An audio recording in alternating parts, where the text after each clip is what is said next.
That's what you get for being a teacher forever and ever and ever. Would it interrupt the flow to have I mean, I don't think you could even see them if Oh, you you wouldn't. block anybody. Yeah. It would be fine. Okay, 1 minute. There's snacks and things if anyone wants anything, and there's coffee and water and soda. And if you want to grab anything else.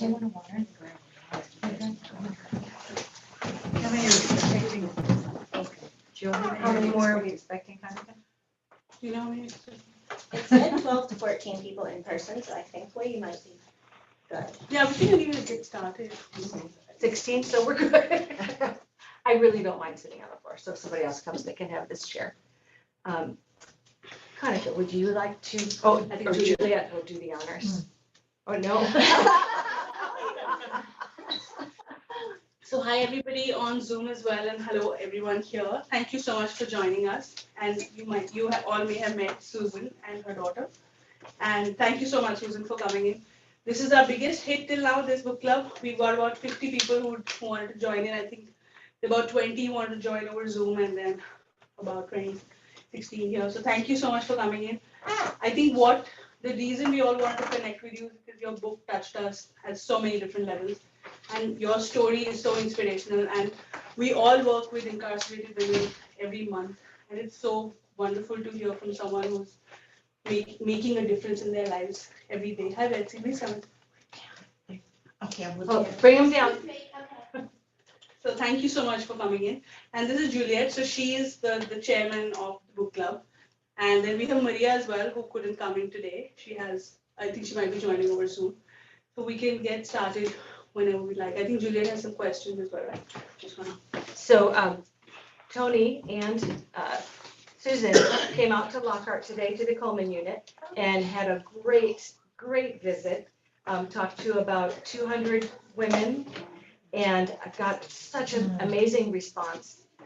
Very heartfelt response. You could tell that the women were engaged and listening and had good.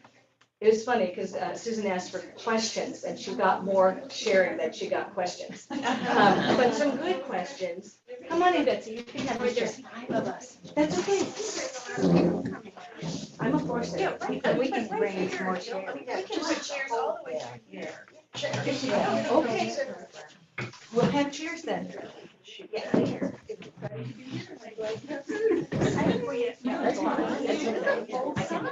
was here at the other one, it wasn't quite this Not quite this big, but we got room, so come in and sit down. I don't know if I'm gonna be able to get up. I know you did, Come on in. Okay, come on over. Are you good? She's okay? All right, good. Are you gonna be okay? Recording this, am I blocking anything? No, you're fine. Okay. I'll sit here and Bob can sit here. Come on in. Can I sit here? No, that's Elizabeth, but she's getting you a chair, come on. Oh, I just was gonna fill in. You can also have my chair. I'll sit by the door. I'll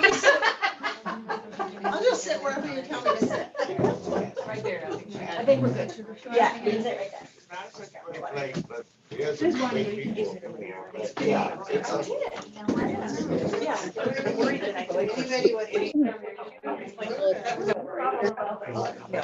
Wait, you know what? It's a good problem. We're fine.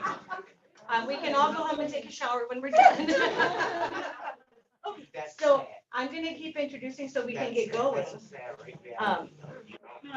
battery out. After they're done talking.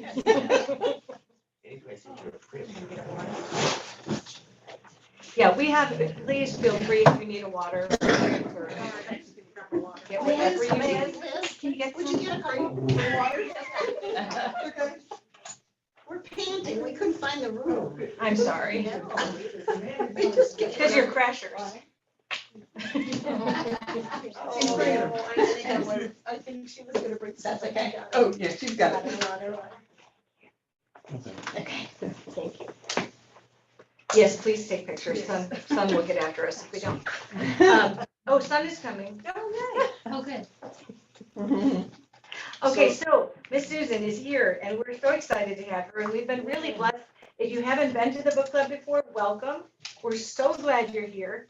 And we've read some fantastic books. If you'd like to hear more about them, I'm sure Juliet or Kanika would be pleased to tell you. And a lot of us here have read all of them so far. And Becoming Ms Burton was suggested to me by a librarian who came to our luncheon 3 years ago online and became a Reader Circle member that day and called me and said, you've got to read this book. And then she sent me a copy. So I'm so excited that she was able to do that and so excited that it led to this because we had a big stack of books to look at, the book club committee, and we were excited to do this one, and we're so thrilled that you're here. And Tony, we're so glad you came. And I'm going to let Susan start because the majority of us have read the book. And so that was different, the ladies at Coleman today having to have read it. And so you know who she is and you know her story, but you go ahead. Lucky you. Let me tell you. I mean, look at you. Well, I read the book and I liked it. There you go. Okay. And we have to say that men are welcome. Yeah, yeah. So I can only, well, I can just think about what you thought about as you read the book. And, you know, I wrote the book to tell the story of women and many of the women, how they end up being incarcerated. You know, many times so much happens to you and you try to hold on and you try to work through it. And when you're poor, you really have no resources to address it, or don't have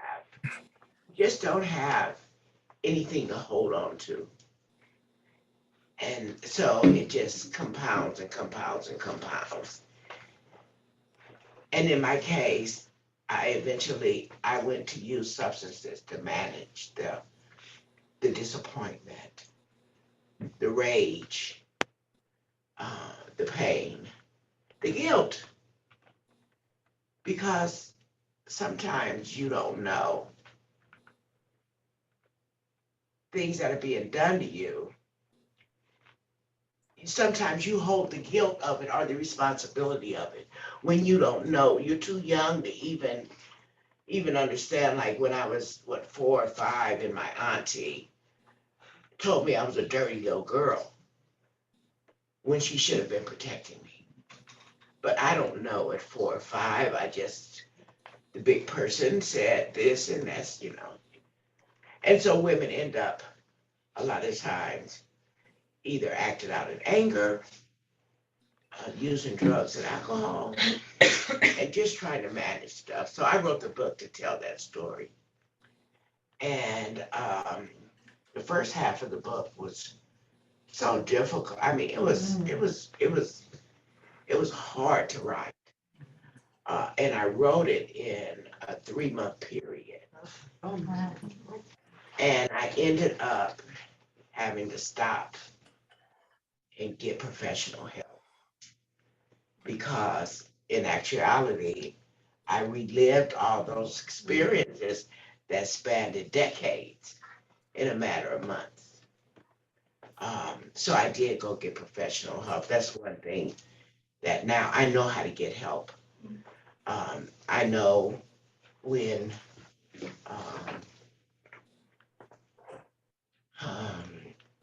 I know how to take care of myself now, I'll say, yeah, when I didn't before. So,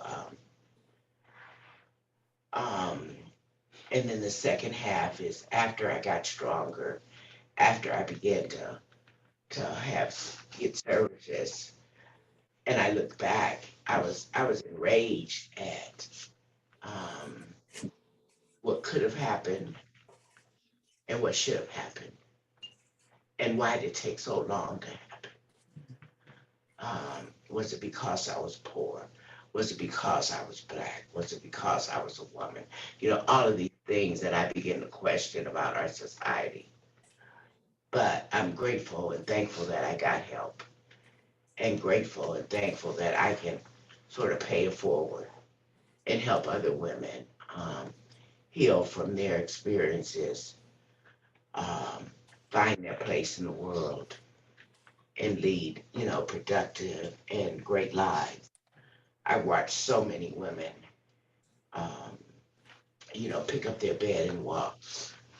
I've watched so many children, come back and be with their moms. I watched my daughter able to um, build the bond and the trust, the belief and the love that was destroyed because of all the stuff that happened. And I have to take responsibility for my part of it. But it is it was what it was, and now it is what it is today. So I don't know, just to start the conversation off, and I don't know who might have thoughts or questions that they want to ask, but I'm open to that. I was touched that you were able to forgive your mother so fully, or to the extent, because that was very painful for me to read that she had sent you across the street when you were 8, Yeah. over and over. And there was no doubt in your mind that she knew what was, it's not like she didn't know. So that was impressive that you were able to. So that was the breaker, like, that sent me to Santa Monica to get help. Those last few days of using and questioning my past and asking my family the why of it. And it was clear that they couldn't help. What I found about my mother is that, first of all, you forgive for you. Yeah. I wanted to be free. I didn't want the pain, the anger, the resentment of being angry. And then what I found with my mom after, later on, I found out through conversations with her that she had been harmed as a little girl, that she had came from here, from Texas. She had came from Texas, born in the 1918, 1950. Born in 1915. And she had a fear of white people. Probably justified. Yeah. Not a bad idea. And that fear was deeply rooted in her. Mr. Burke was a white man. And Mr. Burke came for her daughter. Although she probably could have went for legal help, maybe she couldn't have in the 60s, even in Los Angeles. So again, she was harmed as a child. I think she didn't know how to protect me. I think she needed food also. That was a lot of money. That was a lot of money. Yeah. And then I was reading in my book today about getting expelled with that dress that he bought me from school. I had that in my second paper. Oh, sure, but Yeah, but I wanted to be free. The freedom gave me power. It gave me love, it gave me compassion, it gave me empathy. And the only way to get there was to forgive all of the people. And I'm in recovery. I'm like 25 years sober, 26 years sober. And, and one of the most injurious ways to live is with resentment. Resentment and recovery just is like oil and water. So, yeah.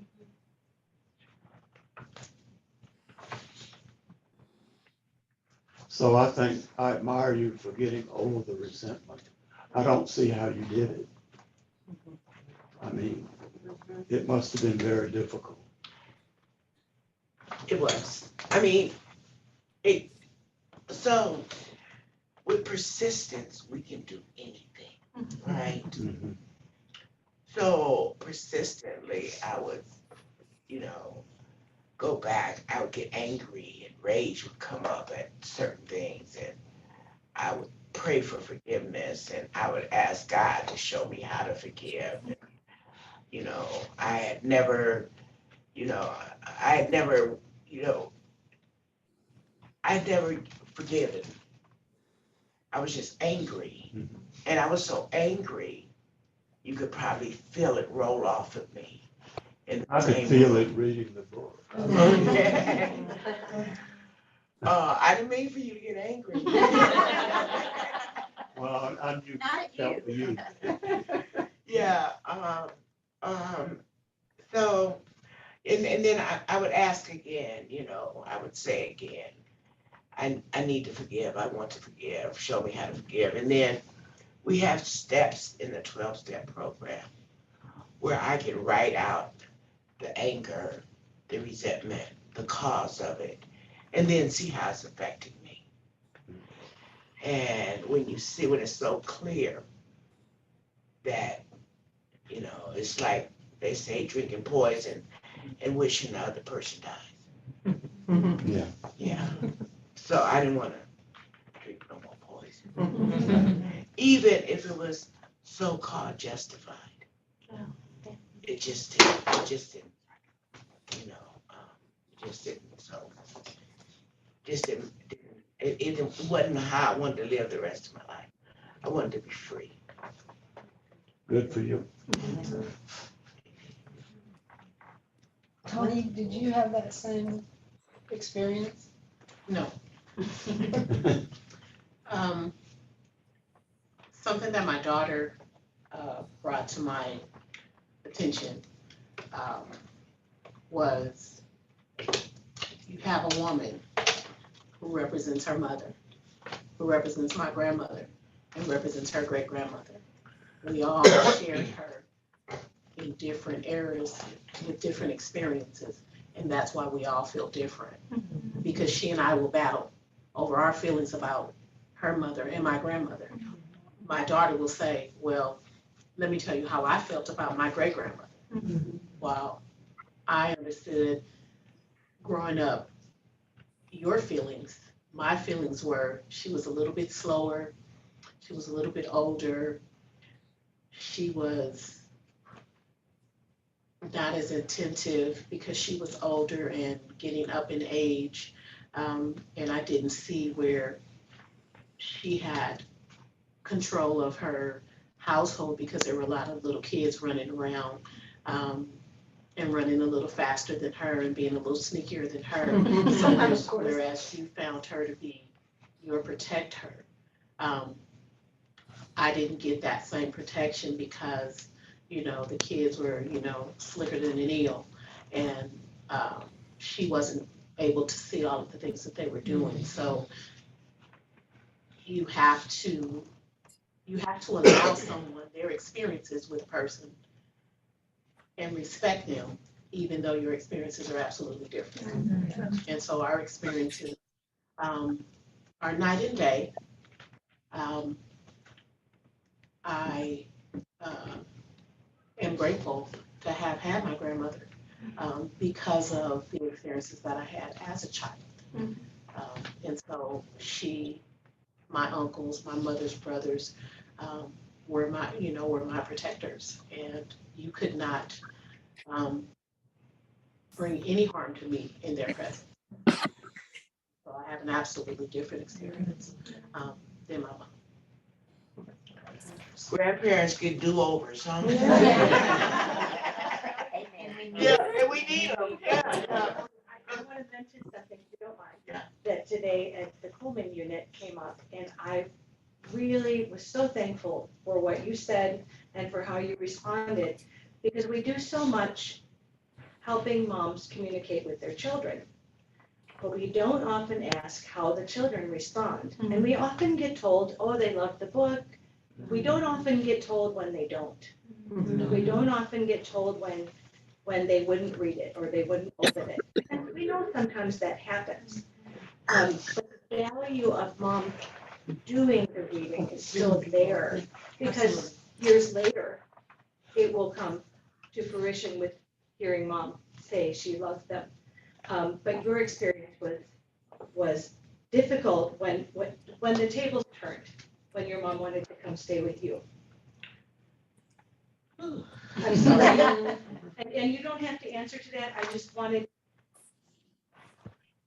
the perspective just touched me. Absolutely. And it Yes. was so difficult. Right, I do understand. So let me say this before you say.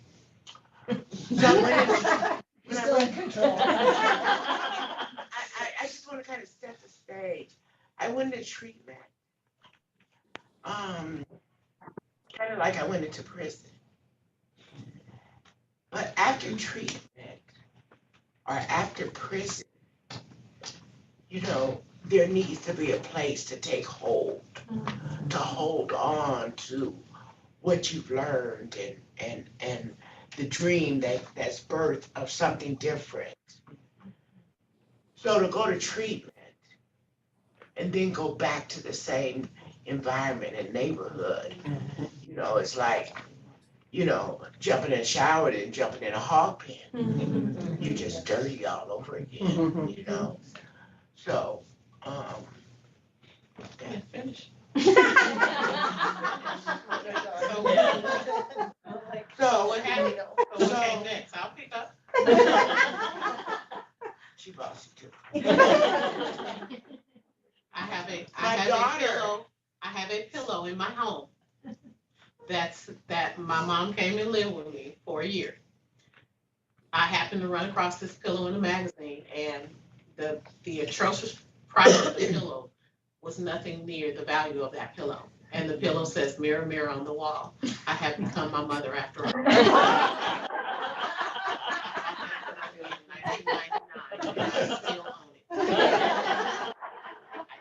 I still own it. I drag it around. I mean, I own my home today, but I drug it around to every apartment I ever lived in. I've had it for quite some time. So I'm leaving treatment, but I really have nowhere to go. And so my daughter is the only one that I know that would have a healthy place for me to live. Somewhere was not, you know, full of drugs and alcohol, away from the part of the city that is, you know, where I ran amok and so forth. So I asked her, could I come there with her? So that was right after you got sober, Right after I got sober, yeah. Yeah, just, and while I was with her, that's where I started working for Miss Andrews.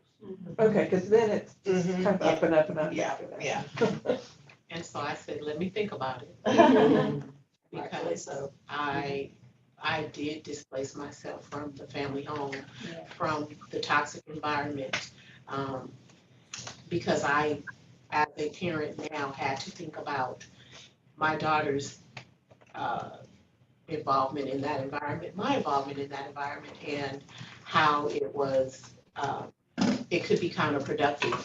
And I just wanted better for myself. I wanted to just experience life on a different level. So when my mom asked, you know, I thought she was crazy. You know, I thought with, you know, all the stress that we have with one another, why would she ever ask me if she could come and live with me? Like, that seemed so taboo to me.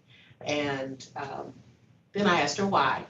And her why was, because if I go back to that environment, I know that I will reoffend, I will I will not make it. And I thought, she's probably right. And so I decided, yes, that she could come and live with me. And another thing that resonated with me was, as a child, when your parent is incarcerated, on alcohol, on drugs, any of that combination, you feel so helpless and so, you feel so helpless. You feel like you have no control over the situation. The, the extent of what children will do to, in their mind, please their parents or think that this is going to help their parents. For me, because I was very into my academics, I thought if I made it to this academic club, or if I made this grade, maybe it would help my mom and she could see that she needed to be there for me. So I thought, as an adult, this was the first time I'd ever thought that I had any kind of control over my mother's future in getting sober and remaining sober. And if I didn't take that opportunity, what would be lost? What would happen if I didn't? And I would be a hypocrite if I didn't try, because that's all that I was thinking in my lifetime up until that point. So I'm 30 years old. So I'm always thinking, you know, what could be done? How could it be done? I would tell her, why don't you just get sober? Why don't you just stop doing? So when I had the ability to have some control over that process, I said, well, I damn well better take that opportunity, because if I don't, then I'm going to regret it. And so I did. It's amazing, really amazing what you did. And it was still hard. You know, I think she writes in the book that she walked on eggshells. And, you know, we all walked on eggshells. It was a different and surreal experience for me, my daughter, all of us in that environment. It was the first time that we were all together at once, and it was, you know, it was immortal, but it was necessary. And, you know, that's what I was saying to the women today. There was a woman who was talking about her son trying to explain to his grandchildren about their grandmother being in prison and whose grandmother goes to prison. Well, whose grandmother wants to go to prison? You're not there because you want to go. You're there for whatever your circumstances are. But the driving force for me is the parents have to understand that their healing will never match their child's healing. The process happen in different stages, and they never happen until the parent has healed. Even though the child may not know, they never happen until the parent has healed. The child is still waiting for the parent to reoffend, for the parent to have another episode. And so the child is waiting, holding their breath. I was waiting, holding my breath probably for about 10 years. Or more. Or more. Because you know, it's like you're clutching your pearls. When can you let your pearls go? And when you let go and something happens, you're like, damn, like again, I have to go through this again. And you're like, you know, I said today, I was the never child. My mother would never get sober. My mother would never stop going to jail. My mother would never stop running the streets. My mother would never. And what I have come to find is that I am the never say never kid. So never say never. And I was, you know, telling the parents, I told the one woman, if you stay on your path, your son will catch up. Not when you want him to, but when he can. It is not, his path is not your path to run. You have to stay on your path. My mother stayed on her path, and I caught up with her, you know, out of breath and all. But I still caught up with her. But it is tenuous, it's an arduous process, it is stressful, and it comes with a lot of pain, but you are shedding skin like a snake. And when you catch up to your parent, you find the good, you find the forward, you find the future. But it's a path that you have to travel. You know, it's necessary. It happens. No parent, no person wakes up and says, "Oh, I want to go to jail today." But in the reality of it, they do go to jail. They do go to prison. There is an absence from the kid. The storybook, like I was explaining to your intern, for me, hearing about the storytelling in the storybook is literally when I close my eyes, it's like the mom has left the child with a blanket, and they can wrap themselves in that blanket. The child may not touch the blanket for a day, a month, a year, or what have you, but the blanket's always there. When my mom went to prison, I didn't have that blanket. I didn't have anything to hold on to. My mom would write me. She wrote me and told me. Crocheted you a blanket. So she crocheted blankets for everybody, trying to get them not to forget me. And that's very important. You know, the child has something to hold on to, and they can hear their parents' voice. I will tell you what's not in the book. When my mother went to prison in Alaska, my brother had passed away. My mom and all 5 of her brothers, within a year of my brother's death, were all in prison across the United States. For me, it was the first time my mom and my protectors were all gone. And I was entering high school. And I remember my mother writing me a letter telling me, with good behavior, I'll be home, blah, blah date. By that time, I knew when I was going to graduate. And I stared at that letter, pushed the letter to the side. She wrote me again. And I remember angrily writing her a letter and telling her, if you miss my graduation, I'll never speak to you again. But because you're in so much pain, this is what you're feeling. The parent feels attacked, but you have no place else to put this pain and this anger. And you lash out at your parents. You could even say hurtful things to them, but they're the only person in the equation that you have to talk to. And it is always the parent feels kind of like you're lashing out to them, you're angry at them. But I think for me with the storytelling, it would have been good to hear my mother saying something other than talking about coming home or talking about this or what have you, even, you know, as a teenager.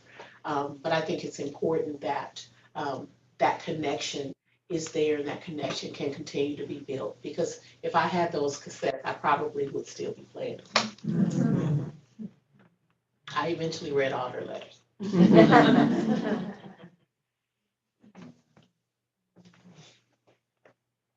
Yeah, I think that, you know, there was a lot that experienced, and she didn't know. She didn't have a clue. She didn't understand. And I couldn't tell her. I couldn't even relive the horrors of my past. And nothing justifies, you know, not one, 2 wrongs don't make a right, as my mom would say, you know.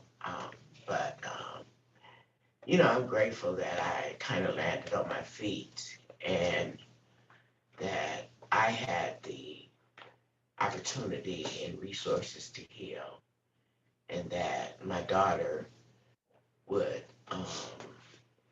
allow herself to forgive me at some point and get free herself and be a good part of the life. So yeah. Do you go to AA too? No. But that's really important for you. Right? Oh yeah, I go to AA. I go to about 3 meetings a week. Still. Mhm, That's still. really strong. Yeah. I'm just so thoroughly impressed with coming out of your background, how you had the gumption and the knowledge to set up those homes for those women and to make that work. Yeah. And all of a sudden do you have 5 homes now? 12. 12, just 12? That's amazing to me, you know, it's really a lot for women to have a business of their own. Yeah. And under your circumstances. Yeah, I wonder what would have happened had I got a shot at college. You know, where I might have went, or, you know, I wonder because I'm a pretty quick learner.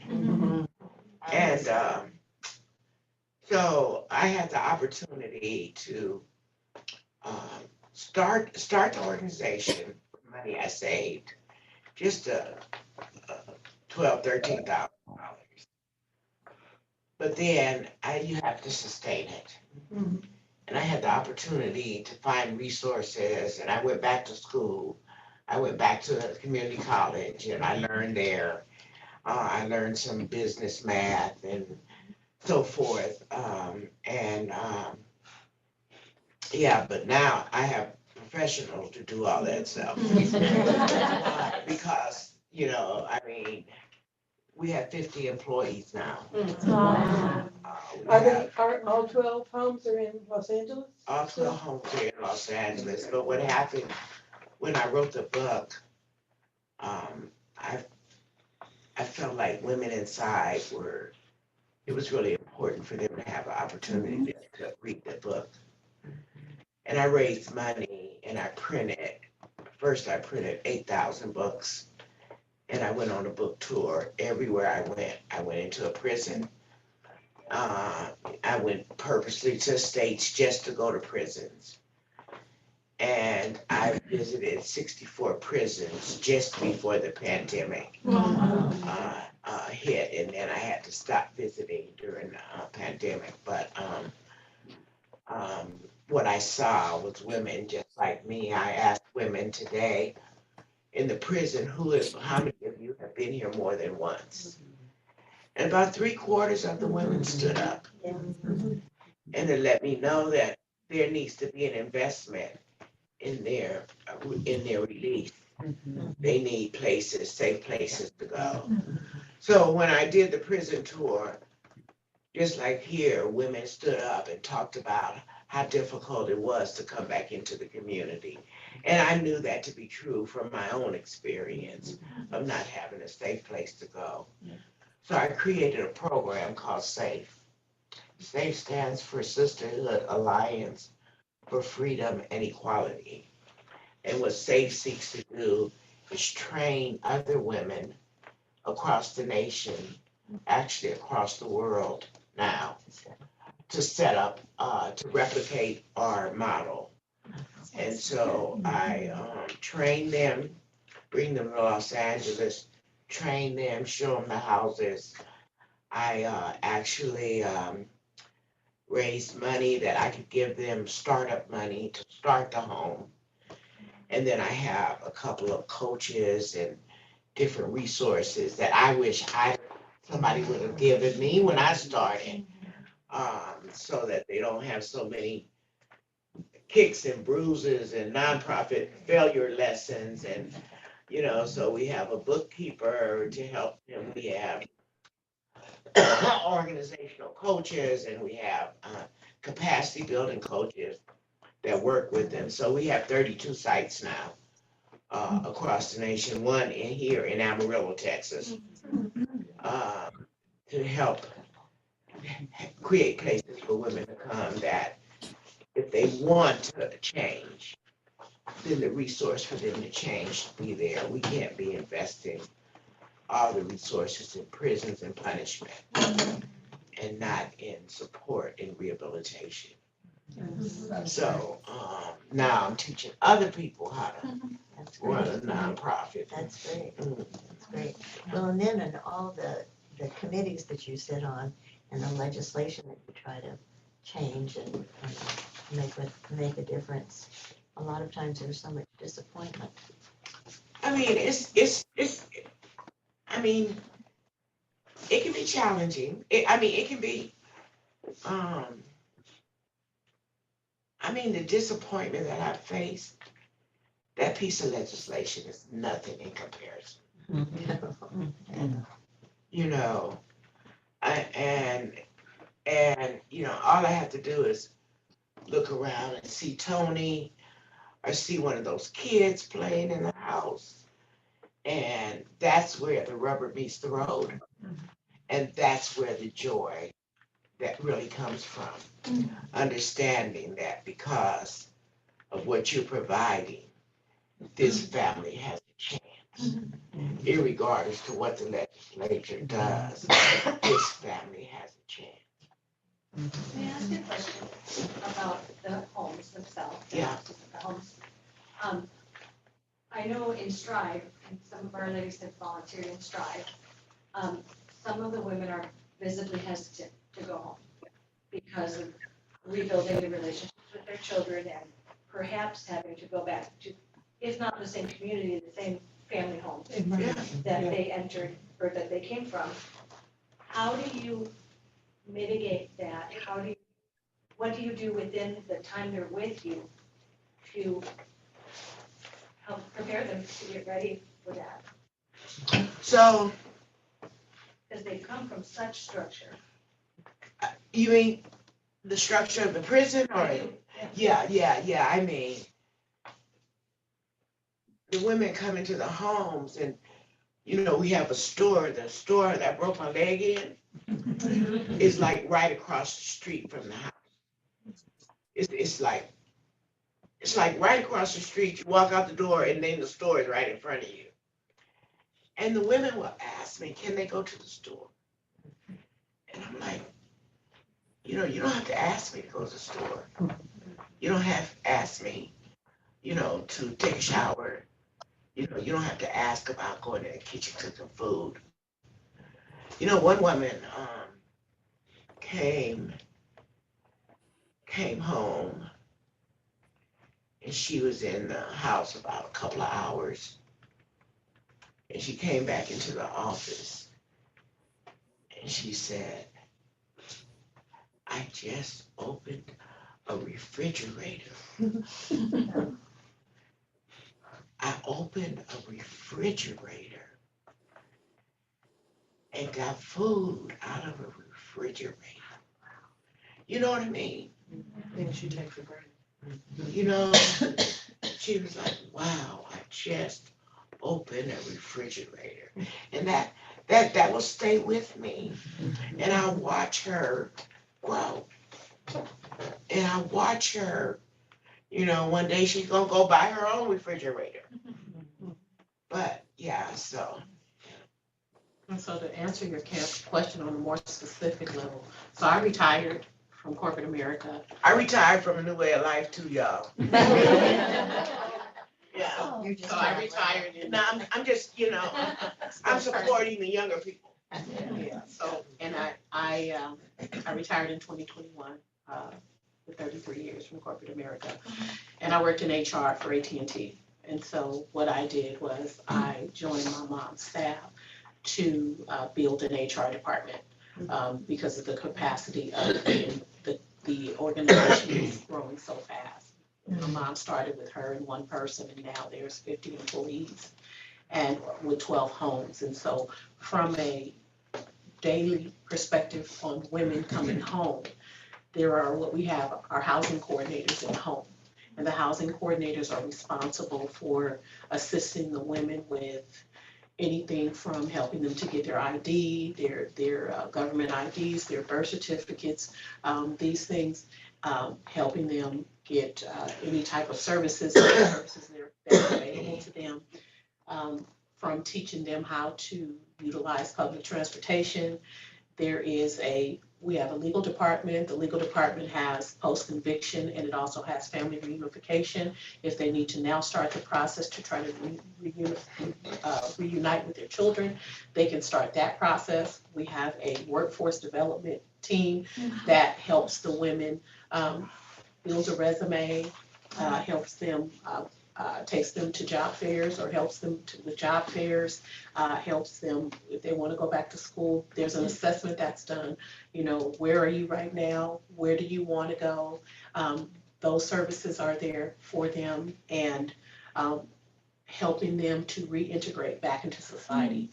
A woman that has been gone for 30 years doesn't know how to use a cell phone. So helping that woman utilize, how to use a cell phone, things that they need to do. There's morning meditation that happens at 8 a.m. in every house.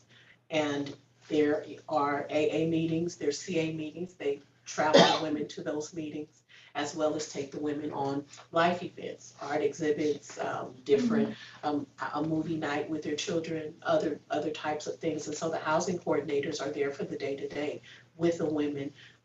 Some of them are picking the women up from the prisons or from the jails. And so there's a rotation of assignments and overlaps. The women, the housing coordinators actually cook for the women. So there's a meal that is one meal that's prepared, a dinner meal, every day, I believe, except for Sunday. Yeah, that's the hook. That's the hook, because when you get home and dinner's cooked, it's all right, right?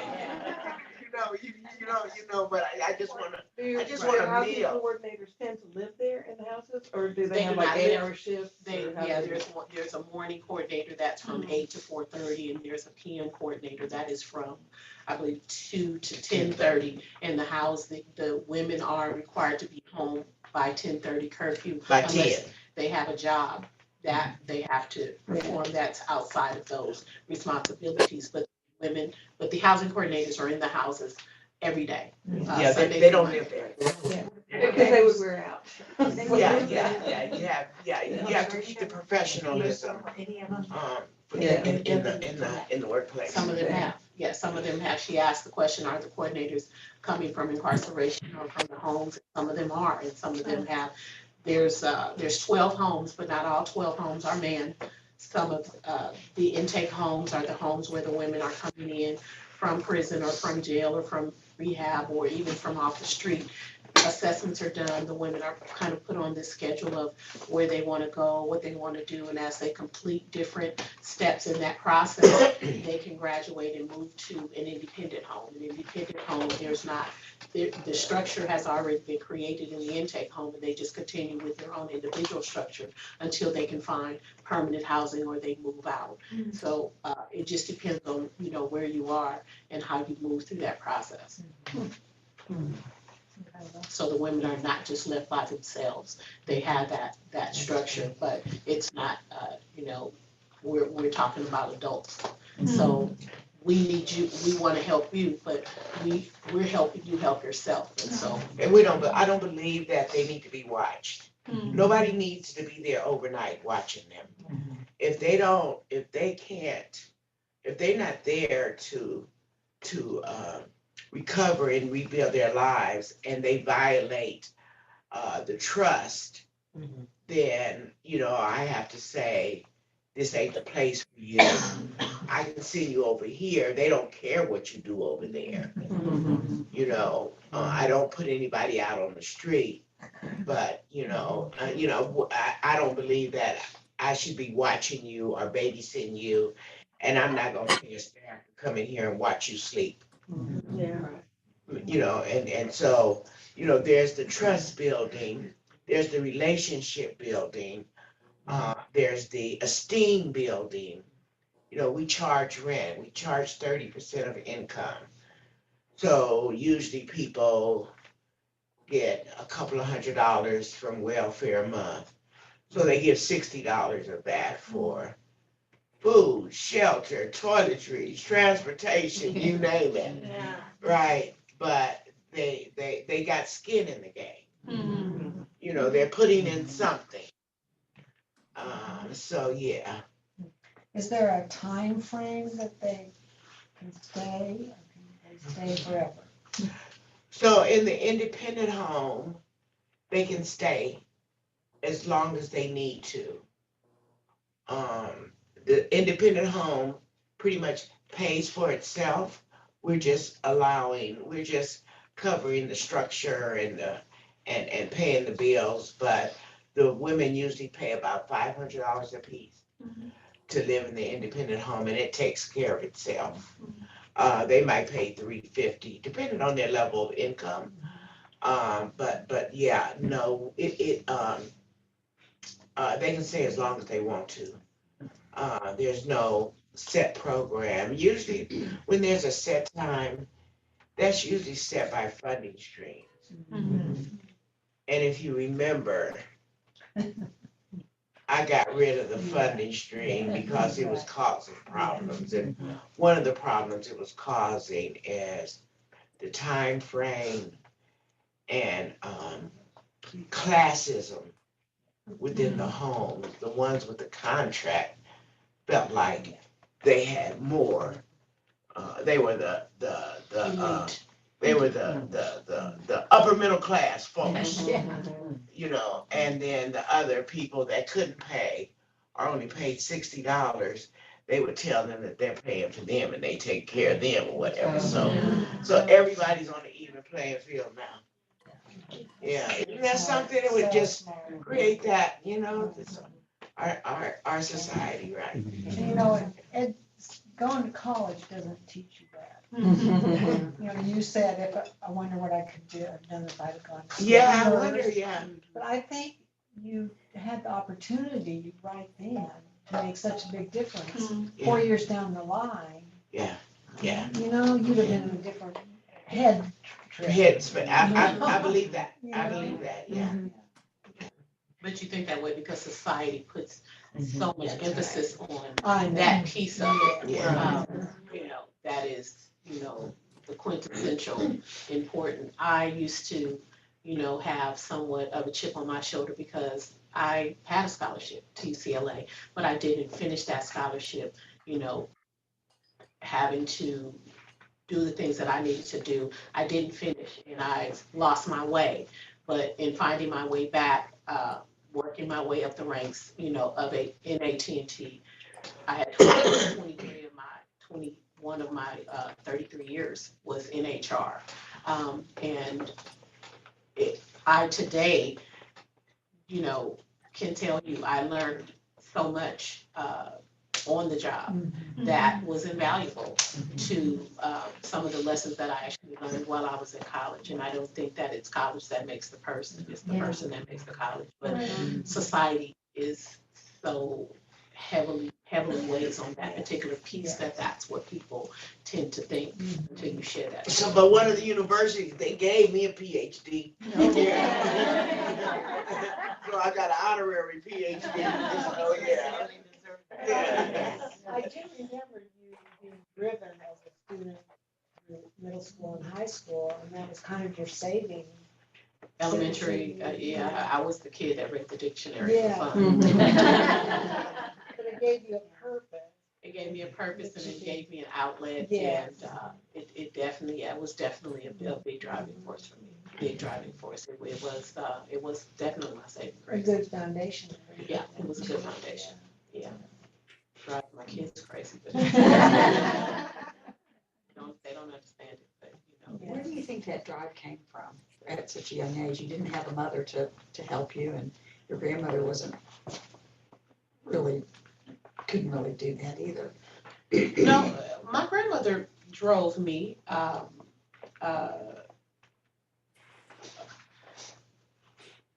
kind of think it was, they didn't know what to do with me. You know, I was always asking questions.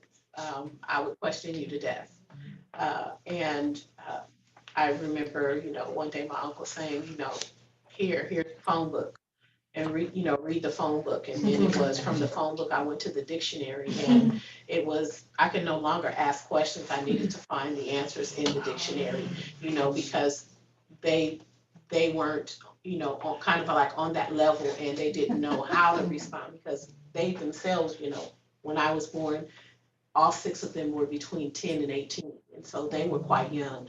And they just got tired of the questions and it was, you know, the dictionary. I went from the phone book to the dictionary to the newspaper. You know, I was explaining to Jill that I remember taking my allowance and going to buy the newspaper at 10 cents because I needed to read. And the more I read, the more I learned. And I no longer had to ask a lot of the questions. I was gonna ask, where's Juliet? Juliet? Y'all have questions?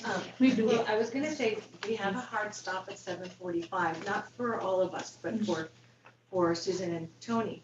So, if anybody has a last question they want to ask, or otherwise we can stop and you can ask personal questions, or maybe we'll have 15 minutes just to talk amongst ourselves or with Tony and Susan.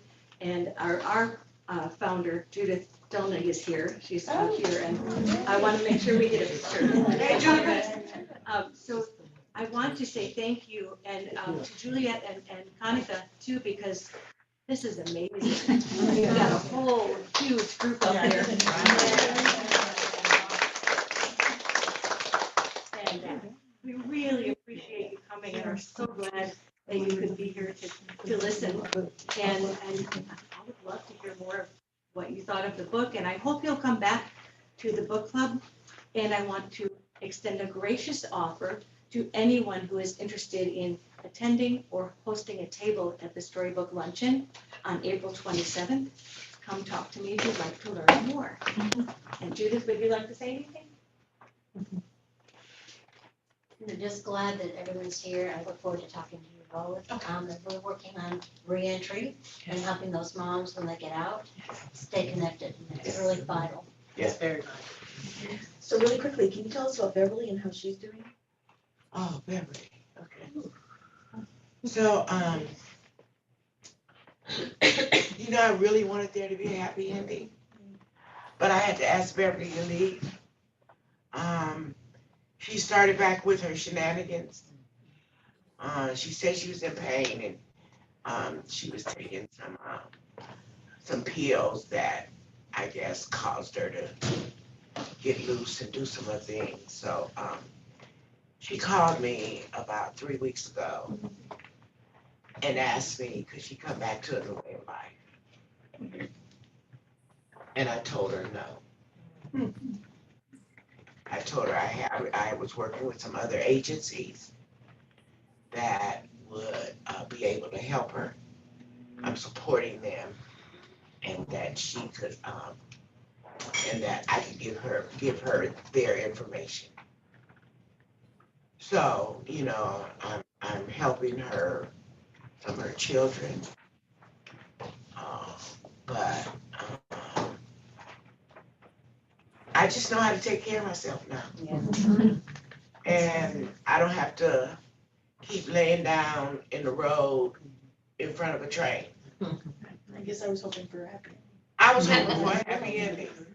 Well, and you're taking care of the other women who live there too, by keeping her. Yeah, and we started together, right?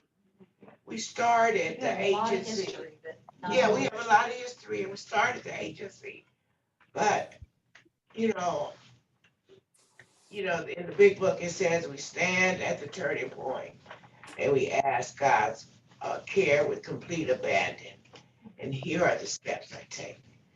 And my steps have to be straight on, not in the beginning. And so I'm not the only game in town. And there's a lot of history that she has to live through. And it's like with my daughter, there has to be time for her, time for me, and then maybe we can come together. But And I implore her. I don't trust her. She keep running over me. Yeah. And I will say, from a child standpoint, her children are my blood cousins. And I have implored them to have the difficult conversations with their mother that I've had with mine, and help her figure out how to save herself. Because I don't think she is there to understand that piece of it. For me, I don't see the humility, but I know what I did and where we went, and again, never say never. So the ending is not over, but she still has more work to do. Yeah, she keeps telling me that she's changed. And then I ask her, how many boxes do you get each quarter?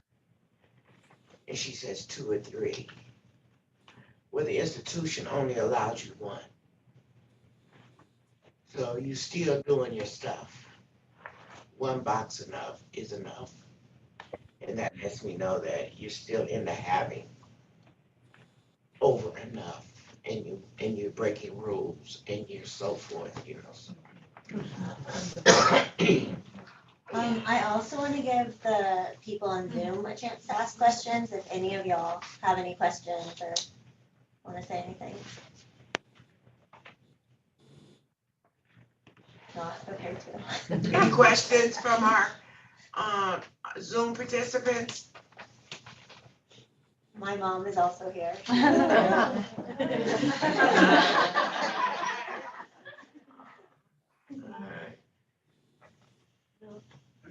I actually have, oh, go ahead. I have one more question. Your idea, or I don't know if it's your idea, but it was in the book of having the warden's success tied to the success of exiting prisoners. I thought that was brilliant, because then you really would make them think about, okay, what can I do to make these women successful? Yeah. And I think they would act differently. Yeah. Yeah, Yeah. yeah. Absolutely. So was that your idea, or was I it? mean, it's a, you know, you think about how to, you know, incentivize different change in behavior. You know, I said incentivize social workers to keep mothers reunited, to keep mothers united with their children, to keep, what do you call it, parental rights intact, to keep mothers visiting their children visiting, or phone calls at least. So that's just ideas about how do we change behavior and incentivize, you know, folks. So yeah. Yeah. I got a whole lot of ideas. I gotta keep them ideas. Yeah, them ideas keep me too busy. Yeah. Susan, in your experience of working with so many incarcerated women and men, like if you might have met so many of them, do you feel that there has been a shift or at least a little bit of change with the justice system, how they are treating these men and women? Like, do you feel there's any change in the attitudes towards them? I think there's a change in how our society is actually beginning to see, view, understand, and work with those that have criminal histories. There's over a million people who have walking around in our communities with convictions. And, you know, some people have risen to get attorney licensing, nurses, heading up nonprofits, working for places like ACLU, doing all types of amazing stuff, art, you know, just these openings. And I think people are beginning to kind of wonder if we don't have a backwards approach. Our in California, our prison budget is 11.5 billion. No, it was 11.4 billion for 33 prisons in 2016. It has exceeded 16 billion this year to run 33 prisons at the cost of about $80,000 per prisoner. That's on the state level alone. It's the largest prison. So that's California. That's just one state's prison budget. State prison budget. So, you know, it's like, what are we getting for that? Right. And then people in California are exited back to Skid Row. They have no ID. They have no papers. You know, they've been really, you know, I was tortured in prison. There were times I couldn't even I wanted the sun to shine on my face, and I was tiptoeing on the toilet trying to get up to the where I could get a little bit of sunlight. Being stripped of your clothing and humiliated and treated like cattle. I was a sick person, not a bad person. I needed help, and still today, many people, we're incarcerating them at a great cost. So I think people are beginning to kind of like say, what are we doing here? Let's get smart on crime. Let's get smart on our approaches to addressing people who might just not fit in a little bit. Or just might need some assistance. Yeah. You spend $80,000 to lock someone up. you could have used. I mean, it costs more to incarcerate a person at the state level in California than it does to send them to Harvard. So I can tell you a happy story, you know? I see one. So epilogue. In the epilogue, I talk about Ingrid Archie and how she was incarcerated when she ran into the store to get some baby formula. So she called me last week and she bought a house. Yeah. Yeah, that's beautiful. So she has a stake in the land. She got roots in the land. She got all her children back. And so she's going on to parent. She's had another baby too, and I don't know about that part, but so yeah, she just bought a house. That's beautiful. But not without you, if it hadn't been for you. Well, she did the work though. She did the work, but you Yeah. got her started. Yeah, I got her. I supported and I helped her, and that's what I'm supposed to do. Yeah. So she called to tell me. That's awesome. Throughout the book, when you were opening up the house, you hit so many roadblocks, right? And you kept moving forward and expanding what you were doing. And I just wonder, like, how did you have the willpower sometimes? Like, was it like religion or family, or what gave you, like, what pushed you, you know, in those moments when it was obviously so hard and so easy to, you could just like, you'd already done so much, you know, been happy with what you did already. Yeah. What made you keep going? We have to keep going. Life is going to throw us roadblocks. Life is going to have difficulties and challenges. But if you can look around and see fruits of your life, you know, after having so many spoils, I saw fruit. So, you know, we have to keep going. I think that the gift to me of a new way of life was a really beautiful gift that, you know, that allowed me to use my experience to benefit others. So anything that happened or disappointment was never as hard as, you know, what I've been through already, right? Yeah. So, yeah. So in life, there's gonna be some times that you're gonna hit the bump. Don't let the bump throw you out of the car. Just hit the roof a little bit. Keep on bouncing. Beautiful. I think it's almost about time, Susan. Thank you so much. Okay, you're welcome. Thank you. Well, I'm not playing catch tomorrow. I got a car that's coming for me. Good. Now, am I gonna help you up or are you?